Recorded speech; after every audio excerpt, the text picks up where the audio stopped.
Je m'appelle Alice Izzo, je suis artiste illustratrice et je suis basée à Genève. Alors j'ai un univers assez coloré, on va dire même très coloré, qui se veut joyeux et accessible. C'est vrai que je travaille beaucoup les couleurs et j'aime beaucoup travailler aussi les aplats. J'ai toujours essayé de faire des compositions assez simples mais fortes et c'est vrai que la palette de couleurs a une grande importance pour moi. Alors j'ai réalisé de nombreuses fresques, mais toujours en intérieur. Donc là, c'est la première fois que j'ai la chance de réaliser une aussi grande fresque en extérieur. Alors le fait de faire cette fresque sur l'école de Coligny a une grande symbolique pour moi parce que j'ai grandi ici. C'était mon école primaire, donc il y a un peu une histoire de boucle qui se ferme mais qui est super chouette. C'est que j'ai gagné mes premiers concours de dessin dans cette école même. Donc il y a vraiment une valeur symbolique forte de pouvoir aujourd'hui peindre sur ces murs.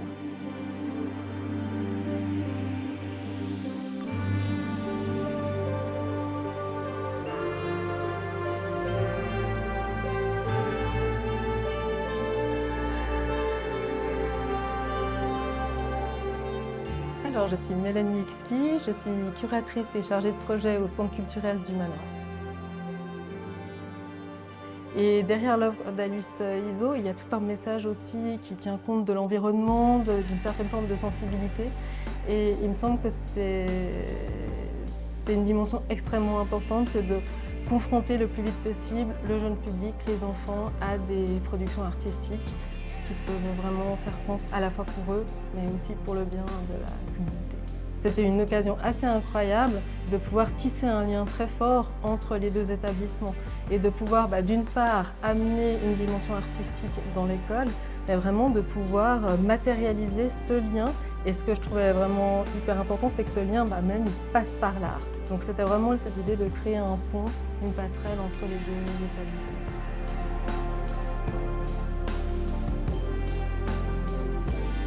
Alors, quand on m'a parlé de la thématique qui était autour de l'eau, ça m'a tout de suite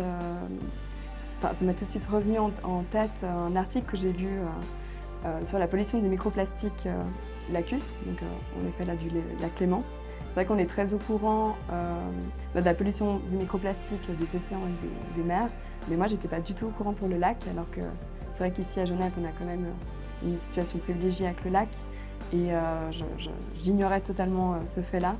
Donc après cette lecture d'article et qu'on m'a parlé de cette thématique, c'était pour moi évident de devoir traiter en fait, d'avoir aussi cette mission de transmission à travers un dessin qui je pense est un bon moyen, un bon vecteur aussi de transmettre un message. Et donc j'ai tout de suite voulu me concentrer sur cette thématique. Et pour moi, c'est toujours très important aussi de ne pas avoir des dessins moralisateurs, mais qui peut être aussi d'une valeur esthétique, mais tout en ayant un message fort, avec plusieurs lectures. Si on a envie de le voir avec ses poissons, un fond marin, c'est tout à fait OK.